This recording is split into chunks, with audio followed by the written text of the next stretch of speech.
We're on the air. All right. Hey, how you doing, Paul Bond? Okay. All right. How's it going? Good. So we're back, and this is going to be the first of maybe anywhere from 45 to 50 episodes of what we're calling wire160. So we'll be co-teaching a section of DS-106 at the University of Mary Washington, and this section will be focused on the HBO series The Wire, created and written by David Simon, along with a host of folks that we'll be talking about over the next 15 to 16 weeks, maybe more. But two things to say right away. These videos will not be summaries of the episodes. We'll actually be talking critically about elements of storytelling, whether it be visual design, filmic elements, narrative elements, writing, etc. But we won't be trying to kind of recap the plot. So in order for these kind of videos to make sense, and we'll be making as many as 3 a week, you should watch the episode first. So if you haven't watched the episode, stop this video, save your time, go watch the episode that we're talking about. For example, this is the first episode, The Target, Season 1, Episode 1 of The Wire, and then come back and listen to us talk. And with that said, I think we should jump into Season 1, Episode 1 of The Wire.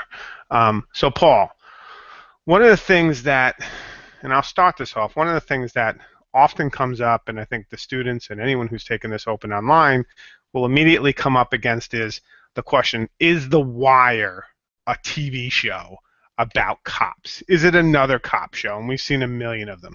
So if someone said to you, Paul, oh no, The Wire is just another cop show about testosterone and brutality and violence, how would you respond to that? Yeah. It it looks like a cop show. I mean, there's cops in it, and that's a real strong part of the narrative. But he's using a cop show as like a theme to tell a larger story about different institutions. Like over the course of 5 seasons, it's going to run through police. It's going to run through the schools. It's going to run through City Hall, um, the press, the docks, labor. So all these different stories are running in there, and there's a larger thing about how those institutions affect the people among them and what happens when they break down and that kind of thing. Yeah, and it's interesting. One of the things that came up originally in the commentary on season 1, episode 1, which you told me to watch, and I went through and I'm voraciously watching it now, is David Simon, who invented it and kind of wrote the series and who kind of was a journalist in Baltimore for many, many years, wrote that the actual cop drama, the idea of it being another cop show, was the way to draw people in, was actually the way to not only bring people in, but to suggest that not only is it potentially a cop drama, but it's to mask the difference between all the other cop dramas happening on TV at the time, and there are many. And so it's kind of this interesting notion that you pull some people in with the familiar, but then you kind of defamiliarize them with this whole genre by starting to kind of change it up and, distantiate yourself from some of those conventions, like the idea that every episode, like Law and Order, right? Every episode has a very specific formula. Well, Simon isn't treating this show as a formula. He's treating it more generally as a novel, right? And as Yeah. you mentioned earlier while we were talking, getting ready for this, he compares it in some ways to Moby Dick, right? Like, it's not Yeah. like you see Ahab right away or the whale. Yeah, he's really expecting that he's going to draw people into, I guess, that cop show type thing, but also that the viewer is going to realize that there's a payoff coming down so that they'll take the time to pay attention and let the story unfold. Yeah. Yeah, and I really like that. And I think at the same time, he's poking fun at some of the TV that's so popular right now, like the cop genre.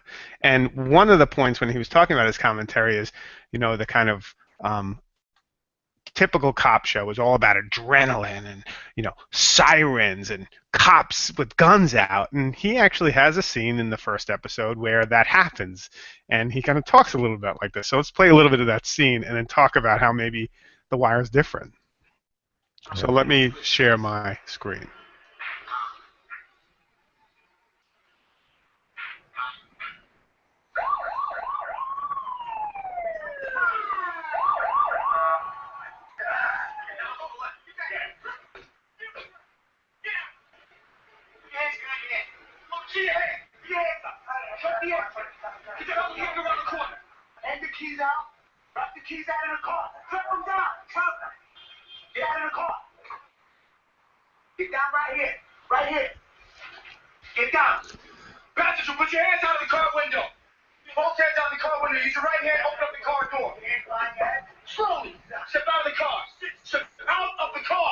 Now you have the same kind of, adrenaline, totalitarianism, as you said earlier, like this kind of sense of like, get out of the car, we're in control, we're going to kind of create this situation. And it's like all the elements, and you got the sounds, right? And one of the things that Simon said is he didn't use, music to kind of promote this sense of emotion, but rather cited all the sounds around, like the sirens, the police, two-way radio, the people dropping stuff on the floor, like all the sounds were cited from the environment, which is a really powerful use of sound.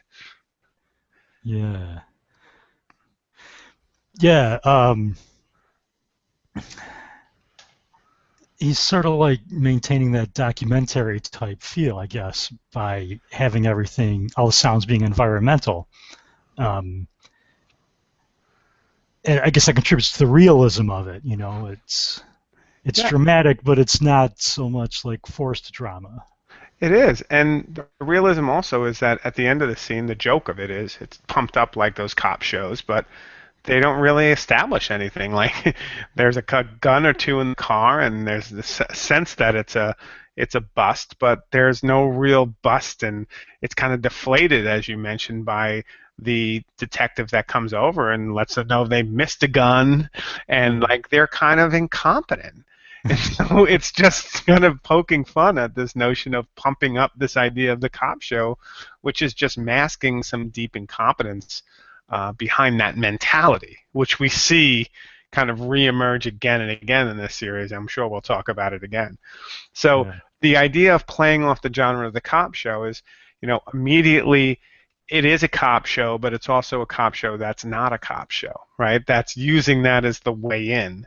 And it's a cop show in that it wants to think deeply about the police force as an institution of many within a city that has to deal with what he says one of the most important genres of our time. Like while the Western might have been the genre to explain and deal with the notion of the West and the frontier, the crime genre, since something that we know a little bit about, hard-boiled fiction and Hammett, like the crime genre in many ways is the genre that tells us about our society in the here and now, and tells us about the health of our society and the deep kind of, you know, inequalities of our society. So it's a really interesting notion that he sees this as a generic approach more than, say, a typical formulaic approach that we see in so many cop dramas. Yeah, like you sort of said there, it's not a cop show, it's an institution show. Yeah, that's right. And it takes you a while. So there's going to be people out there that's like, oh no, why is he making, or why are they making us watch another cop show? Well, I would say hold on and also look for the ways in which this is not a cop show. It's something else, and it's something I would argue very different than a cop show. Yeah. And I think you'd agree. Yeah. So there's also this notion, and we talked about this at length, and Simon talks about it too, is this notion of paralleling scenes and parallel universes between the cops and what's emerging as the drug dealer and the kind of underbelly institution of drug dealing. And he does that really interesting. We have a couple of scenes to look at, right? Yeah. So let's just start with the one where McNulty is being interviewed by his commanding officer, Rawls, and he's being chewed out for basically bringing attention to a scene that no one really wants to look at, basically the drug dealing in West Baltimore. So here we go, and I'm going to share this, and we're going to watch it. I got the deputy asking about 10. No, they did 10. We only charged him for 3. You're full of shit. Well, sir, you can check the files. Maurice Scroggins, Taurine Boyd, Roland what's the name of the girl they found in the stairwell in Saratoga, Colette something or other. I mean, Major, these guys are real. They beat me up on the Gerard Bogue case, just like they did Barlow. Scroggins. I don't have an ace file on Scroggins. He was last year, summer. 2 in the back of the head, low-rise courtyard. Let me understand something. You were having the deputy bust my balls over a prior year case. Is this what I need from you, you insubordinate little fuck? You can't play him out of that. So yeah, Rawls is great, and I guess one of the things we're going to have to warn you, and this is kind of the poetry of the Wire, is the profanity. It's poetry and profanity, right? Yeah, there is relentless profanity, so be aware of that. Yeah, and it's interesting that criticism of the show. That's like the main thing that people complained about it. Like if I look at the reviews on Amazon, people who don't like it is that level of profanity. They find it unrealistic. I guess it all depends where you come from. Yeah, I guess. I mean, and I guess working as a cop or as a drug dealer, the idea of profanity probably wouldn't be a surprise to many. But the interesting thing about that scene, and we'll see kind of another scene like it in a second, is a couple of things. The fact, the institutional setting, right? The frosty glass behind, and rather than this feeling like an old school wood-chaired police department that inspires confidence, it's this kind of innocuous, corporate, almost like insurance cubicle-laden space. And the idea that Rawls is going through a series of index cards with names on it about the people who were murdered and trying to match the name with the card. Mm-hmm. And what an interesting way to kind of completely dehumanize the massive number of homicides that happened in Baltimore. And there's, in the commentary, one of the things that Simon says that I think is brilliant is, it's really this reducing murders to index cards and this notion of a statistical suggestion of success, right? High clearance meaning good job, low clearance meaning bad job, and this idea that murders don't matter. And I just think that the scene and this parallel of this relationship between, the boss and the policeman and their relationship, but also undergirding it all is this institutional kind of, dehumanization of, the people who they're serving, almost to the point where they're putting them on index cards and they're calling them clearance numbers. It's really kind of, it's a deep moment, but it's subtle, as most of Simon's stuff is. I mean, you have to think about that. You have to think about the index card. You have to think about the kind of idea behind it. And you have to think about murder rates as a statistic that's promoted or demoted based on the city that gets away from any sense of the humanity of it. Yeah. It's all about the numbers, nothing about the people. But he's not hitting you over the head with it. It's really something you'd have to... It's a message that builds up over the course of several episodes. Yeah. And that gets to the novelistic idea with the Moby Dick. Like, it isn't this tight episode is over, now next episode. All the episodes kind of tie into each other, and some people have related it to the French novelist Balzac, right? It's an entire universe of people and of characters operating over the course of a season, much like a great novel. And so he really does intentionally try to write the miniseries as a novel, not as a kind of episodic show. And that will play out. And like most novels, it has these deep themes and parallels. And it's interesting to have this cop relationship on one hand between, McNulty and Rawls, and then you cut to a later scene and you have that same parallel happening with the Barksdale, the cousins, with Avon and D'Angelo. And so we're going to cut to that scene now and take a look at, a very similar parallel scene being shown of not cops this time, though, but drug dealers, which kind of fascinating, when you think about it. You can't take a beating either, so the first thing you do, you get all emotional. You pull your gun out. You do some dumb shit, then now we got to work around. I know. Yo, you said one motherfucking thing I want to hear.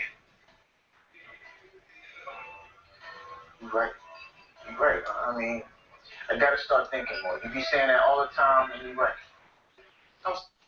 Yeah, so you have that kind of parallel, right? Like these two, the same what's happening in the police world is also happening in the drug world, right? Yeah, yeah. But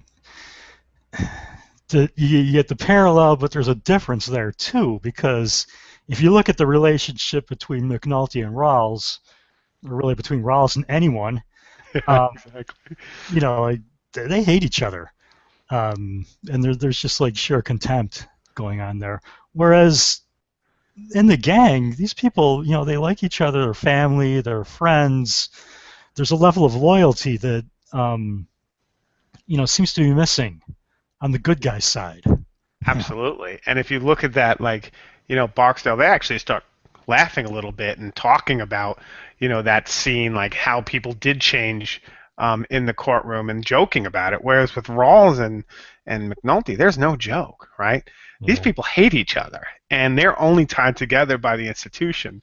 And, the drug scene and the drug gang becomes a little bit more operationalized based on their own threats and more like any institution, but it is still a family business, at least up and into the moment. But it's interesting. It's interesting because it brings up another institution, right? So you have the institution of, the Baltimore Police Department. You have the institution of, this underground drug scene, and in this scene, right away, they bring up the institution of the FBI, right? The Federal Bureau of Investigation, who they tipped off to a kind of drug scene in Baltimore, and we get to see the insides of a federal building and some kind of the surveillance and technology they're using. So let's look at that scene real quick, and then let's talk a little bit about yet another glimpse of an institution. Because we did say it, and it's true, the show is all about the institutions. One of the better CIs I've ever worked. You up on a wire? That and more. Yeah.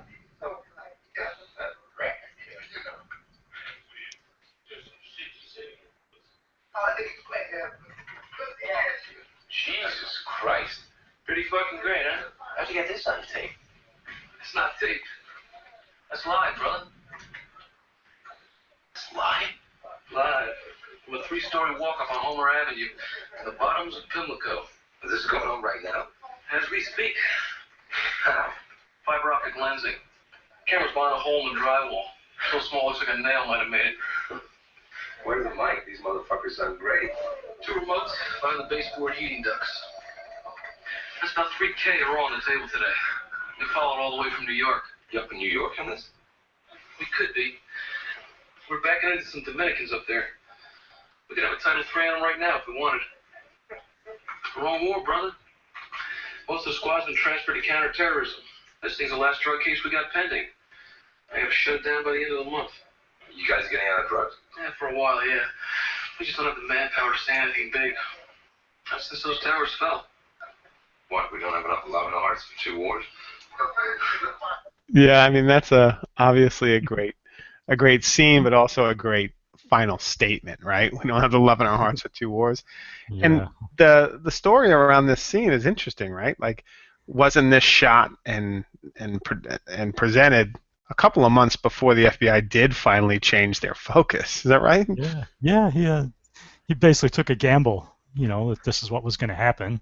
I mean, it's predictable, but they took the risk and put it in there. Yeah. Yeah, and he was noting there's 10 to 12,000 agents in the FBI. They can only counterterrorism takes a ton of time and energy, and they had to move their resources.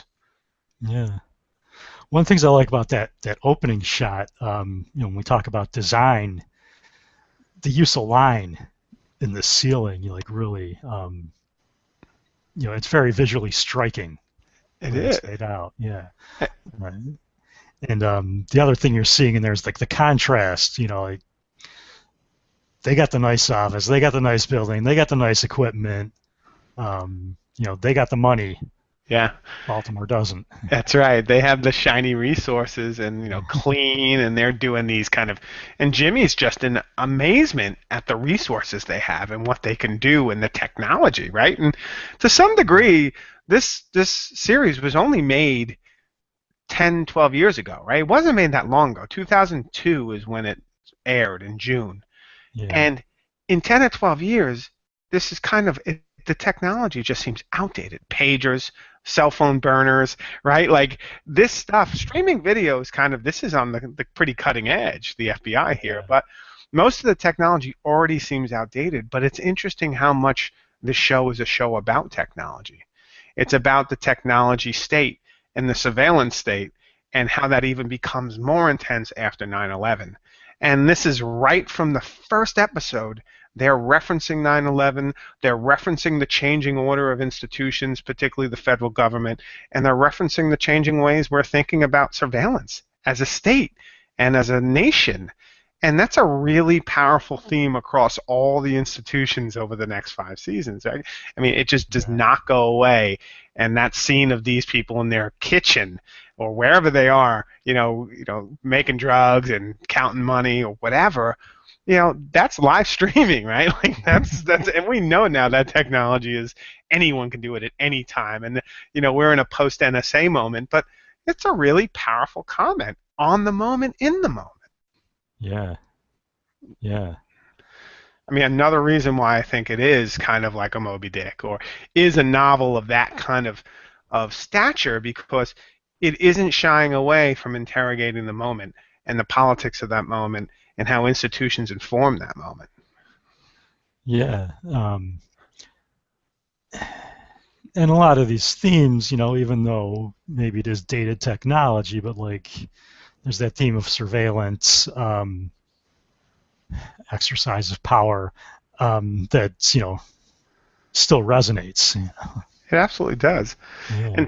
And while it's about, in the last clip we'll talk about, but while it's about themes, and it is about the themes of the institutions, and institutions kind of in some ways circumscribing or prescribing your actions and inactions based on command, based on power, based on hierarchy, etc., based on money too, finances, resources. There's an interesting point in both the commentary and in the first episode where you see the kind of aesthetics that Simon talks about, right? I don't want to use predefined music. I want wide shots to kind of capture the city.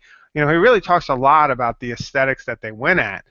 But one of the things that happens is you get this kind of force-fed, hand-fed flashback at the end of the scene where, at the end of the scene you have this kind of janitor who had been shot, and he was the janitor at the beginning who was kind of a witness against the murderers, and he shows up dead at the end, and it's assumed that they're. But just in case you missed who he was, HBO had said to Simon, you have to put a flashback in there to remind your viewers who this person who was shot is. And what's interesting is it kind of goes against that kind of notion of pandering to your audience or force feeding. And Simon, even in the commentary, is like, maybe HBO was right, but he really didn't feel, and he never did it again in the rest of the episode, that was a moment that really reflected the aesthetic and who he was. So a point at which the institution, even in the production, finds its way in, because HBO is about making money and getting viewers, and so it's an interesting kind of revealing moment about the episode itself.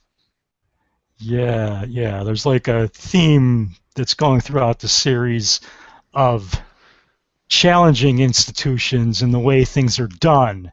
And it's kind of what he's doing with the series.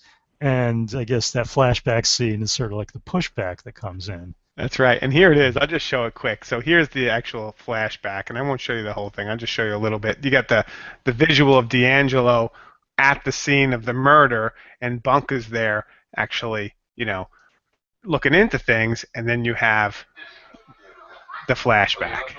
So there it is. There's the guy who's just been murdered. And then here's the flashback. The aesthetic is totally not Wire-esque, right? Look at that. The visual, the kind of camera angle. Like, The Wire doesn't do montages. It doesn't do camera tricks. It doesn't really play around with that kind of stuff. So it's interesting that you would get in a situation at the very end of the of the pilot episode, Yeah. you'd find yourself in a situation with that kind of camera, that almost forced sense. That brings us out, what have you said earlier, brings us out of the documentary, right? It Yeah. brings us very much into, this kind of sense of those cop shows that it seems like Simon is trying to resist, and that pandering to your audience, right? He says it in the commentary. He's like, he's demanding a lot of his audience with the idea that they'll get a big payoff if they lock in and they pay attention and they realize that as much as this is about entertainment and narrating, it's also about, a deep dive into the kind of the politics and, broader American vision of who we are and our sense of self, right? And our sense of institutions and how institutions affect our sense of self. And how that two really kind of go hand in hand, which I think is a brilliant theme. Yeah. That flashback. Watching the show again after I just saw the whole series recently for other purposes. But it stands out. It's a small thing, but it really jumps out because it's so wrong. It doesn't fit in with everything else that's going on. It sticks out like a sore thumb, Yeah, it really does. And like, for example, we'll talk about it, and as we start getting rolling as this semester starts in another couple of weeks, is the visual assignments. But like, there's some unbelievable visual moments, right? The moment you pointed out on your blog where you have, D and Weebay underneath the chicken and the burger sign, and the way in which it's unlike that flashback, which is like tinted and the guy's pointing. Yeah. This shot is magic. There you go. Yeah, if you look at that here, and they're having a discussion and an argument, and they pull over in front of this restaurant, and the two of them are standing there, and it's beautiful the way it's framed. I mean, like artistic. It looks like something, almost like a comic book, where you got that square frame and the people in the center in silhouette.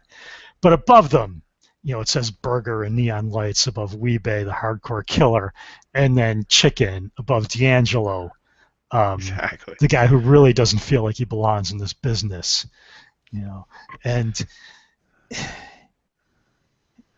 but it's sort of hidden in the back. It's not like the highlight of the scene, so you get the message even if you're not totally paying attention to it, and it doesn't like jump out at you, but it's there. It's really beautiful the way they put that together. And it's interesting because what you start to quickly realize with stuff like that is, in every single shot and every single scene, and, Simon's writing is really strong, so that oftentimes can dominate your focus. But, between the choices to do certain music or sound and not, those kind of frames, the visual frames of what the space looks like, and something like that almost like comic book framing like you're talking about between the chicken and the burger, and also the sense of that wide shot of the street in Baltimore, right? So they're in the car, they get out of the car, and in that scene they're like, what's the first rule, right? What's the first rule? No talking in the car, right? No talking business. And there's that kind of moment at which you're on the street and you get a sense of that.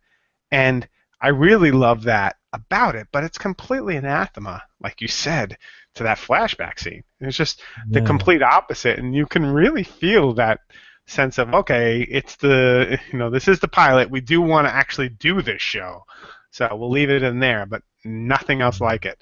And there is montage in the credits. There's a kind of quick montage, and there's montage at the end of the seasons, or the series, like Series 1, there's a montage. Series 2, there's a montage. But that's it. No cheap montages. It is really documentary, like you're saying. Yeah. It's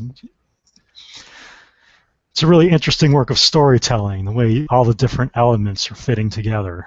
Yeah, absolutely. And I think one of the things to think about is those questions of parallel. How is Simon's narrative reinforced by the visuals, like you're saying, by questions of design? Because like with the index cards, with the burger and the chicken, with the kind of cubicles and the lack of computers and the technology, I mean, there is a whole infrastructure of design. They intentionally put it in Baltimore. Simon notes that everyone who worked on it was labor in terms of a union, and like this is a crew and a production in and of Baltimore, in and of the place it lives, and it's an investigation into that place.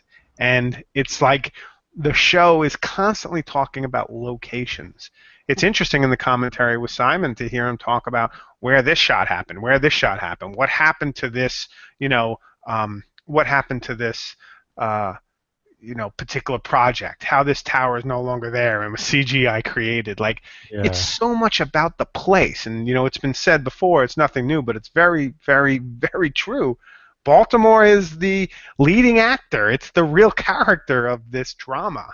And these people come in and out of it. But the city is what's being focused on. And the institutions that run and govern and provide for that city, whether it be public service, is what the focus is. And so it really is. That novel point is a good one. It's a novel about Baltimore that's Right. dealing with the questions of humans in relationship to institutions. Speaking of the city as a character, like this is another scene. This is like from that closing part where you see someone has just been killed. But they have these statues, which are part of the city, um, and it's showing the area. But I think that statue like sort of tells a story by itself. It's like cherub type character playing the pipes, over, um, a guy that's just been killed. And it's also, on top of it, and it's a whole, you could have a lot of, unbelievable discussions in history about, these public spaces, right? These public projects, which in the 60s when they were designed to kind of, give people affordable housing and give them a leg up to kind of be a productive part of the economy over the next 30 or 40 years. And, from the 80s to the 90s to the aughts, movie after movie, crime drama after crime drama, watching them become, this focal point of crime and of drug use. And it's interesting how detailed Simon gets on how that actually works, right? Like the pit, how the pit operates, and spending so much time talking about how these public spaces, which in the 60s you have this beautiful art and the sense of hope and a kind of, a utopia idea that there's some sense of equality and that we're actually starting to cross the line, even if it is idealistic and, a little bit, come alongside that is also the Black Panthers and the commies and, this notion of struggle. But at the same time, look what came of it in the 80s and 90s, and that big shadow and spectacle of the specter of the war on drugs in the 80s and Reagan, and that whole moment in American history looms large, right? And the urban housing would be one huge part of it, right? Like talking about geography, talking about public planning, and talking about social services. I mean, there's so much embedded in that statue in some ways when it talks about institutions and planning, right? Yeah, yeah, It's yeah. powerful. Well, that's going to do it for our first discussion of season one. Hopefully, this gives you kind of what's folks' appetite for, some of how these discussions will go. They will not be summaries. We'll try and keep them short. And they'll give you an overview of some of the themes that we thought were interesting about the episode.